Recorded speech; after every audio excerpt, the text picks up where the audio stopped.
A gente ouve falar hoje que Israel está tendo muito conflito e que tem uma situação de disputa pela região. Pois é, isso não é novidade, isso acontece desde sempre. E por que acontece desde sempre?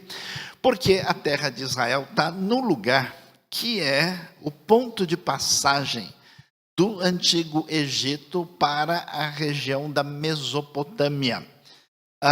Era a região que conectava as antigas civilizações, como a Babilônia antiga, né, e o Egito, e também mais ao norte a terra dos hititas. Então era praticamente o centro do mundo, no sentido de quem queria passar da África para a Ásia e dali também subir para a Europa.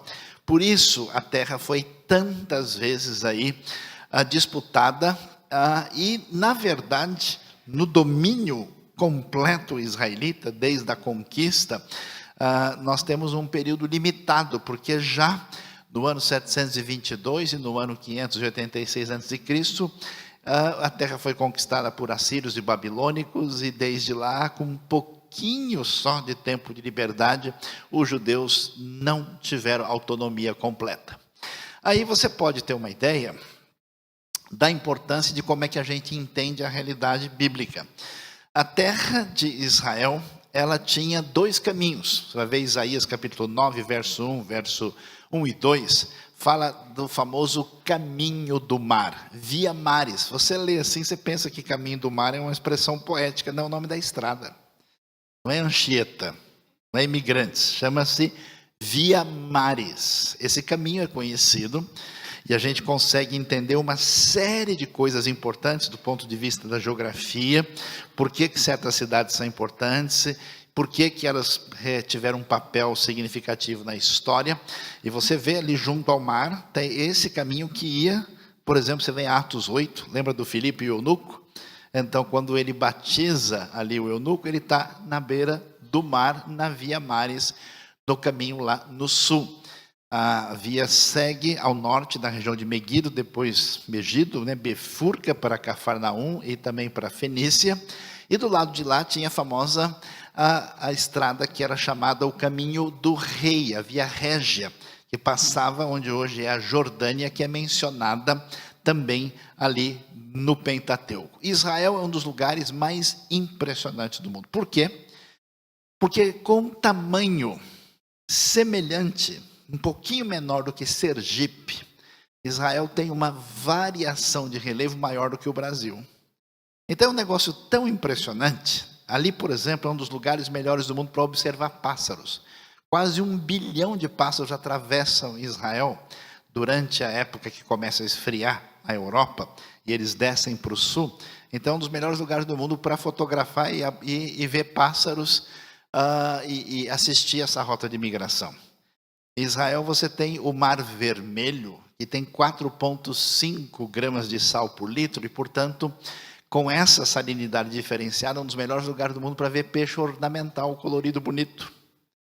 Em Israel você tem lugares que, se você fechar os olhos e abrir, você vai pensar que você está na praia de Copacabana. Ali o calçadão de Tel Aviv, junto ao mar Mediterrâneo, parece uma paisagem bem brasileira. Você sobe um pouquinho ao norte, na região ali acima da Galileia, alguém vai imaginar que você está na França, que você está na Alemanha, onde se produz muito morango, muita maçã. Subiu um pouquinho mais acima, no Monte Hermon, que tem 2.814 metros de altura, você tem uma estação de esqui, que no inverno faz -5, -10. É um negócio muito diferente. Você sai do Monte Hermon, na época do inverno, da estação de esqui, dirige 2 horas e está tomando banho no Mar Morto, a 25 graus. É um negócio muito diferente, porque o Mar Morto tem 425 metros abaixo do nível do mar. Com a altura de 2.800 do Monte Hermon, você tem cerca de 3.300 metros de diferença do ponto mais alto para o ponto mais baixo. E se você for para Jerusalém, você vai pensar que você está em Jerusalém, com certeza, porque não tem nada semelhante àquilo, uma paisagem diferente. E se for para o deserto da Judéia, perto do Mar Morto, tirar uma foto, botar ela preto e branco e botar assim um escafandro em volta, vai achar que você estava na Lua, acompanhando alguma expedição, porque é um lugar absolutamente seco, diferente, um deserto. 3 tipos de deserto num país que nem território direito não tem.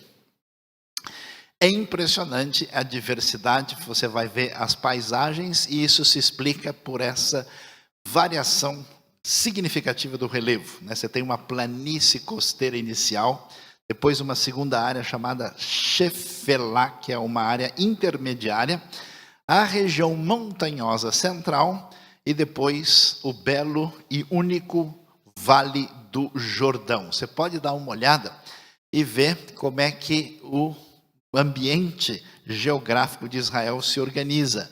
Você tem a área, né, ali das montanhas que hoje é chamado de Cisjordânia, do lado de lá Transjordânia, e no Vale do Jordão, que é uma falha geológica, você tem desde lá de cima, onde aparece o chamado Lago de Uli, o Mar da Galileia, que está a 220 metros abaixo do nível do mar. Olha que coisa, né?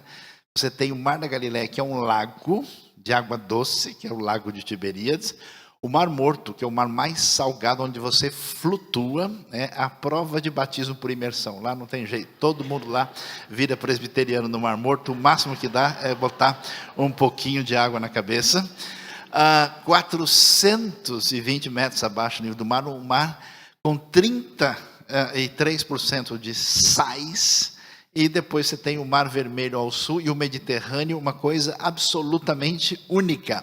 E nesse contexto, você tem as principais montanhas que aparecem ali. A gente tem os montes que aparecem lá no norte, que é o Monte Carmelo, o Monte Tabor, os montes na área central de Samaria, de Efraim, as montanhas de Judá. É realmente um cenário único a terra de Israel. Dá uma olhada.